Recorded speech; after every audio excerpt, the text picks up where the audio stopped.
Hello everyone, welcome back to my YouTube channel Legal World. Myself Dr. Seema Goyal. As we have discussed various topics on law of torts, we have discussed introduction to torts, definitions of torts, as well as essential elements of torts in the previous video. And apart from this, we have also discussed the constituents of tort, but today we will discuss with these constituents of torts in detail.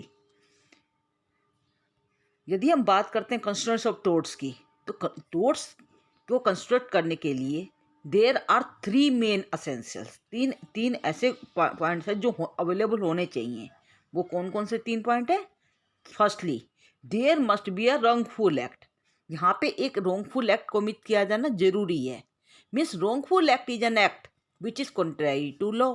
भी wrongful act किसे कहेंगे आप? जो कानून के विपरीत है, कानून में सही नहीं माना जाता। It include the omission to perform the legal duty. यहाँ पे एक व्यक्ति के द्वारा दूसरे व्यक्ति के प्रति जो लीगल ड्यूटी है उसको परफॉर्म नहीं किया जाना, मतलब there must be omission to perform the legal duty. And the tort constitutes some act done by the defendant without any just cause, without any just excuse, तभी हम कहेंगे कि टोर्ट कमिट हुआ है। तो this means for a tort wrongful act must be done by the defendant against the plaintiff, and the tortious liability arises from the breach of duty primarily fixed by law। जो tortious liability होगी वो breach of duty के द्वारा ही arise होगी, जिसमें जहाँ आपके legal rights का वायलेशन होगा वहीं पे tortious liability प्रोवाइड करवाई जाएगी। And the wrongful act means infringement of legal duty. यदि हम यहाँ रॉन्गफुल एक्ट की बात करते हैं तो उसको क्या कहेंगे? Infringement of legal duty. भी लीगल ड्यूटी का इन्फ्रिंजमेंट किया जाना जरूरी है। There must be violation of legal duties, legal rights of a person by one person to the another person, तभी हम कहेंगे कि टोर्ट कमिट हुआ है। यदि हम बात करते हैं सेकंड कंस्टिट्यूएंट की, that is the legal damage. जैसे कि मैंने आपको बताया कि पहला कंस्टिट्यूएंट क्या बताया? रॉन्गफुल एक्ट होना चाहिए। यदि हम सेकंड एसेंशियल की बात करते हैं तो वहाँ पे लीगल डैमेज होना जरूरी है। There must be legal damage by that wrongful act. वो जो रॉन्गफुल एक्ट कमिट किया गया था उसके द्वारा लीगल डैमेज होना चाहिए। For action in short, that is essential that wrongful act committed by the defendant must result in legal damage to the plaintiff. जो रॉन्गफुल एक्ट किया था डिफेंडेंट ने, उसके द्वारा रॉन्गफुल डैमेज भी, लीगल डैमेज भी होना जरूरी है। लीगल डैमेज यदि प्लेंटिफ को हुआ है तभी आप टोर्ट के अंदर मुकदमा मान पाएंगे, तभी आप टोर्ट में मुकदमा फाइल कर पाएंगे, तभी कोर्ट आपको कंपनसेशन अवार्ड करेगी। तो this means legal damage means, legal damage होता क्या है? Legal damage means damage in the eyes of law. भी कानून की नज़र में आपको डैमेज हुआ है, मीन्स देयर इज ब्रीच और violation of your legal duty. यदि आपकी जो लीगल, आपके प्रति जो लीगल ड्यूटी थी, यदि उसका वायलेशन हुआ है तभी हम कहेंगे कि लीगल डैमेज हुआ है। तो this means legal damage means damage in the eyes of law even though no actual loss has been occurred, even though no actual loss has been caused. Means वहाँ पे चाहे वास्तविक रूप से कोई डैमेज हुआ हो या ना हुआ हो, परंतु लीगल डैमेज होना जरूरी है। यदि हम इस बात को समझना चाहते हैं कि लीगल डैमेज होता क्या है, तो लीगल डैमेज को समझने के लिए हम दो मैगजीन को डिस्कस करेंगे। Firstly injuria sine damnum and second one is damnum sine injuria. Firstly we will discuss with the injuria sine डेमनम।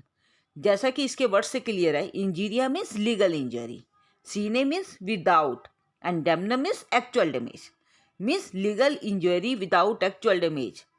The injuria sine damnum is legal injury without actual damage.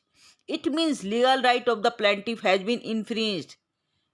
Legal right तो plaintiff के infringe हुए हैं। He will have cause of action। यदि उसके legal right का infringement हुआ है तो वहाँ पे उसको cause of action उसका होगा और वहाँ पे कोर्ट उसका मुकदमा मानेगी टोर्ट्स के अंदर, and that will be actionable per se, और उसको कंपनसेशन दिलवाया जाएगा। इसके लिए हम कुछ फेमस केसेस लेके चलते हैं। सबसे पहला केस है Ashby versus White. In Ashby versus White, where a person who was a qualified voter, he wanted to cast his vote, and when he want to cast his vote, the returning officer on duty refuse to take his vote. Returning officer जिसकी duty लगी हुई थी voting booth पे, उसने उसकी vote लेने से मना कर दिया, and due to which he was not able to cast his vote, जिसकी वजह से वो वोट नहीं दे पाया। but no actual loss, no actual damage has been caused because to whom he wanted to cast his vote has won the election. भी क्योंकि जिस व्यक्ति को वोट देना चाहता था वही इलेक्शन जीत गया, इसलिए उसे वास्तविक रूप से तो कोई डैमेज हुआ नहीं है। But court allow the compensation, court ने उसे कंपनसेशन अवार्ड किया। किस लिए किया? क्योंकि there was the violation of his legal rights, उसके लीगल राइट्स का वायलेशन हुआ था। Means where there is violation of your legal rights, damages must be awarded. Second is Margetti versus Williams. In this case, a person who was having the bank account, जिसका एक bank में account था, उसने अपने दोस्त को एक cheque दिया and that cheque was dishonoured by the bank in spite of having sufficient fund in the account and the court said that court could not do so, court ऐसा नहीं कर सकती क्योंकि वहाँ पे उस व्यक्ति के लीगल राइट का वायलेशन माना जाएगा, क्योंकि कोर्ट को वो एक्ट जो चेक था उसको ऑनर करना चाहिए था, वो डिसऑनर नहीं हो सकता था। तो ऐसी स्थिति में court has awarded the compensation, court ने उसे कंपनसेशन अवार्ड किया। And the third case was Bhim Singh versus state of Jammu and Kashmir assembly. Bhim Singh versus state and Jammu and Kashmir assembly. In this case Bhim Singh was an MLA of Jammu and Kashmir assembly, वो एक MLA था। And while he was going to attend his assembly session he was confiscated by the police, उसको police के द्वारा arrest कर लिया गया। And due to which he was not able to attend his assembly session, जिसकी वजह से वो अपना असेंबली सेशन अटेंड नहीं कर पाया। And but there was no actual damage, परंतु वहाँ पे तो कोई एक्चुअल डैमेज हुआ ही नहीं है। भाई आप असेंबली सेशन नहीं अटेंड कर पाए तो आपको कोई नुकसान तो नहीं हुआ।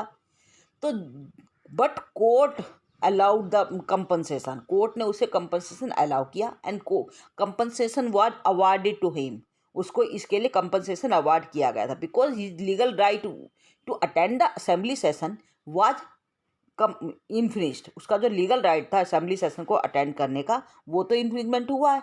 तो court will award the compensation to you, court आपके कंपनसेशन को अलाउ करेगा when there is violation of your legal rights even though no actual damage has been caused। इसी को कहा जाता है injuria sine damnum, means where there is injuria sine damnum there is tort, वहाँ पे tort का मुकदमा माना जाएगा। एंड इसी के अपोजिट एक मैगजीम है that is damnum sine injuria। damnum sine injuria means damnum means damage, sine means without, injuria means legal injury, damage without legal injury means जहाँ पे डैमेज तो हुआ है परंतु लीगल इंजरी नहीं हुई है, लीगल राइट्स का इन्फ्रिंजमेंट नहीं हुआ है, उसे क्या कहेंगे? Damnum sine injuria. Means where there is no violation of your legal rights no damage would be awarded. यदि आपके लीगल राइट्स का वायलेशन नहीं हुआ है यदि तो वहाँ पे कोई डैमेजेस अवार्ड नहीं किए जाएंगे even though actual loss has been occurred, चाहे भले एक्चुअल लॉस हुआ हो। जैसा कि आपको पता है कि जो टोटस लाइबिलिटी होती है that arises from the breach of duty primarily fixed by law. Tortious liability वहीं अराइज होगी जहां आपके लीगल राइट्स का वायलेशन होगा, मतलब जहां एक व्यक्ति के द्वारा दूसरे व्यक्ति के जो अधिकार है उनका हनन किया जाएगा। So breach of legal duty और infringement of legal right is must to take the action in tort.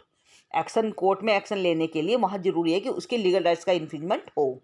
इसको समझने के लिए हम कुछ केसेस लेकर चलते हैं। जैसा कि पहला केस है Gloucester grammar school case.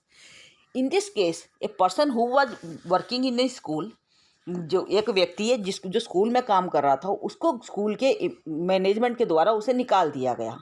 And after this that person established, उसी व्यक्ति ने जिसको उसे निकाला था स्कूल से, उसने एक राइवलरी स्कूल उसी स्कूल के सामने एस्टेब्लिश कर लिया और अपने स्कूल की फीस इतनी रिड्यूस कर दी, he reduce the fees of his school, उसने अपने स्कूल की फीस रिड्यूस कर दी और उसके स्कूल के जो पहले स्कूल के जो सारे बच्चे थे मोस्टली वो बच्चे उसके स्कूल में आ गए। And due to which he caused actual damage, जिसकी वजह से उसे वास्तविक रूप से नुकसान हुआ। But his legal right was not infringed, परंतु उसके लीगल राइट का तो वायलेशन हुआ ही नहीं है। क्यों नहीं हुआ? Because article 19 clause 1F, article 19 clause G of the constitution provides the right to trade. Article आप कॉन्स्टिट्यूशन के अंदर जब जाएंगे तो आर्टिकल 19 के अंदर 6 तरह की फ्रीडम प्रोवाइड कराई गई है, जिसके अंदर से right to trade 19 clause G भी एक है, जो राइट टू ट्रेड कोई भी व्यापार करने का पूरी स्वतंत्रता देता है। एंड उसने उसी अधिकार का प्रयोग किया है। तो so there was no infringement of legal right, इसलिए वहाँ पे लीगल राइट का तो इन्फ्रिंजमेंट हुआ ही नहीं है, तो there will be no compensation would be awarded, यहाँ पे कोई कंपनसेशन अवार्ड नहीं किया जाएगा। And that in this case his legal right was not infringed, so he was not able to take action in tort, तब उसका action जो tort में उन्होंने लिया था वो माना नहीं गया था। And the second case is mayor of Bradford corporation versus Pickles. In this case a person who was giving water to the neighbour, एक आदमी है जो अपनी नेबर को कई सालों से लगातार अपने पानी दे रहा था बिना कोई प्रॉब्लम के, बट एक दिन क्या होता है कि वो अपने उसी नेबर को जिसको वो पानी दे रहा है उससे एक दिन ऑफर रखता है कि वो आप मेरी ज़मीन खरीद लीजिए, बट वो जो नेबर है उसका जो पड़ोसी है उसने उसे मना कर दिया कि नहीं मैं नहीं खरीद रहा, और उसकी वजह से वो रुष्ट हो गया। एंड उसने क्या करा कि वहाँ पर उसके खिलाफ, और वो जो पानी जो दे रहा था उसको देना बंद कर दिया, उसने उसको ब्लॉक करवा दिया, उस वो जो हाथ से वो पानी जा रहा था, जिसकी वजह से उसको एक्चुअल लॉस हुआ। उसने वो जो व्यक्ति था जिसको वो पानी दे रहा था वो कोर्ट में चला गया, एंड द डैमेज, वहाँ पे कोर्ट ने क्या कहा कि there was no violation of his legal right, वहाँ पे उसके लीगल राइट का वायलेशन नहीं हुआ, क्योंकि वो उस व्यक्ति की मर्जी है कि वो पानी दे या ना दे, and there was no violation of legal right, so his action was not actionable in tort। उसका जो एक्शन था, जो उसने कार्य किया था, वो टोर्ट के अंदर एक्शनेबल नहीं माना जाएगा। तो देर आर मैनी केसेज, आप देखेंगे तो इस तरह के कई केसेज आपको देखने को मिलेंगे। If we talk about the tort there must be legal remedy. मैंने आपको पहला बताया रॉन्गफुल एक्ट होना चाहिए, उसके लिए सेकंड मैंने आपको बताया लीगल डैमेज होना चाहिए, and the third one is legal remedy. Legal remedy must be available, means उस जो टोर्ट कमिट किया गया है, जो लीगल राइट का इन्फ्रिंजमेंट किया गया है, उसके लिए लीगल रेमेडी अवेलेबल होनी चाहिए। Tort is a civil wrong for which remedy is common law action for unliquidated damages. Tort एक इस प्रकार का सिविल रॉन्ग है जहाँ पर जो डैमेजेस होंगे वो हमेशा अनलिक्विडेटेड होंगे। Unliquidated means that can not be pre determined, जिसको हम डिटरमाइन नहीं कर पाएंगे कि कितने रुपए का कंपनसेशन प्रोवाइड कराया जाएगा, and that it depends upon the description of the court what compensation would B awarding. तो ऐसी स्थिति में वहाँ पे उस जो भी टोर्ट कमिट किया गया, जो भी लीगल राइट का इन्फ्रिंजमेंट हुआ है, उसके लिए लीगल रेमेडी अवेलेबल होनी चाहिए, तभी टोर्ट में मुकदमा माना जाएगा। Hence legal remedy must be available and the quantum of damages depends upon the discretion of the court, and tort is a kind of civil wrong but all the civil wrongs are not।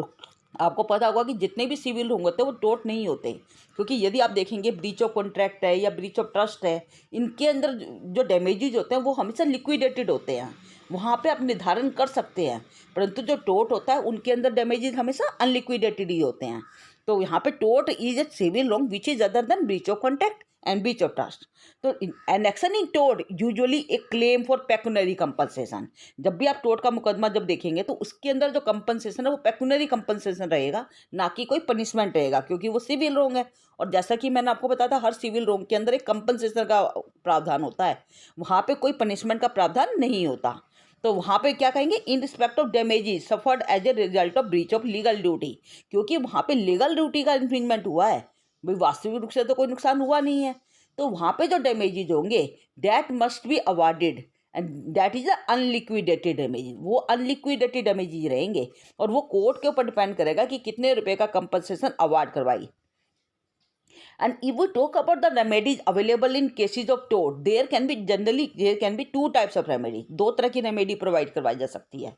सबसे पहली होती है judicial remedy and second one is extra judicial remedy. यदि हम इन दोनों के बीच में difference करें तो जुडिशियल रेमेडी कौन सी होती हैं?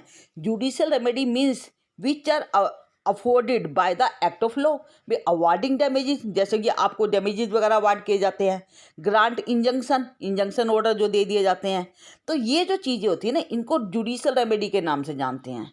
And second one is extra territorial remedies. Extra territorial remedies किसे कहेंगे? These are the remedies which are available to the party in certain cases. कुछ केसेज में ही ये प्रोवाइड कराई जाती है, जैसे कि आप ले लो कि आपके मकान पर किसी ने कब्जा कर लिया, तो आप उसे निकालने का ऑर्डर दे देंगे, कोर्ट क्या करेगी उसे व्यक्ति को उस अपनी ज़मीन से निकालने का ऑर्डर दे देगी, तो एक्सपल्सन ऑफ द ट्रेसपासर। या आपकी ज़मीन थी और उस पर किसी ने कब्जा कर लिया था तो उस पर री एंट्री का ऑर्डर दे सकती है, तो दैट इज द री ऑर्डर ऑन लैंड। तो यहाँ पे इस तरह की जो रेमेडीज होती है इनको हम कहते हैं एक्स्ट्रा टेरिटोरियल रेमेडीज, जैसे कि अबेटमेंट ऑफ न्यूसेंस वाला केसेज हैं, तो ये सारे के सारे एक्स्ट्राटोरियल रेमेडीज़ कहलाती हैं। तो रेमेडीज मैंने आपको क्या बताया, जुडिशल रेमेडी भी हो सकती है, एक्स्ट्रा जुडिशल रेमेडीज भी हो सकती है। तो जुडिशल रेमेडी मतलब जैसे कि कंपनसेशन वगैरह अवार्ड जो किया जाता है या फिर इंजंक्शन ऑर्डर दिए जाते हैं।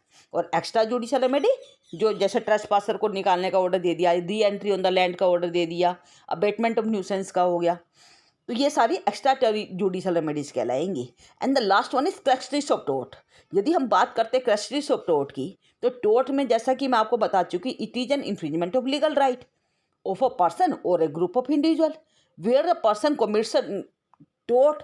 जो पर्सन टोर्ट कमिट करता है उसको क्या कहेंगे, टोर्ट फीजर कहेंगे या रोंग डूअर कहते हैं। और टोर्ट एक प्रकार का सिविल रोंग है, जहाँ पे जो ट्रायल होगा वो सिविल कोर्ट में होगा। And the next one is litigation. जो है यहाँ पे जो भी लिटिगेशन होगी टोर्ट के अंदर वो कंपाउंडेबल मानी जाती है। Compoundable means that case can be withdrawn, plaintiff can withdraw the suit filed by him. आपस में सलाह मशवरा करके उस सूट को विड्रॉ भी किया जा सकता है। And tort is other than breach of contract and breach of trust, जैसा कि डेफिनेशन से आपको क्लियर है। और टोर्ट के अंदर जो डैमेजेस दिए जाते हैं वो हमेशा अनलिक्विडेटेड होते हैं and that always comes under the category of right in RAM also. जैसा कि आपको पता है कि टोर्ट जो होता है वो राइट इन रैम की कैटेगरी में आता है, ना कि राइट इन पर्सन रैम की कैटेगरी में। क्योंकि जो टोर्ट का के अंदर जो लीगल राइट्स का इन्फ्रिंजमेंट होता है that is violation of rights against the society, not against a particular person. तो these are certain categories of tort. So I think these topics have been clear to you. And if you have any doubt, then put down in the comment section. And don't forget to like, share and subscribe my channel for further updates. Thank you.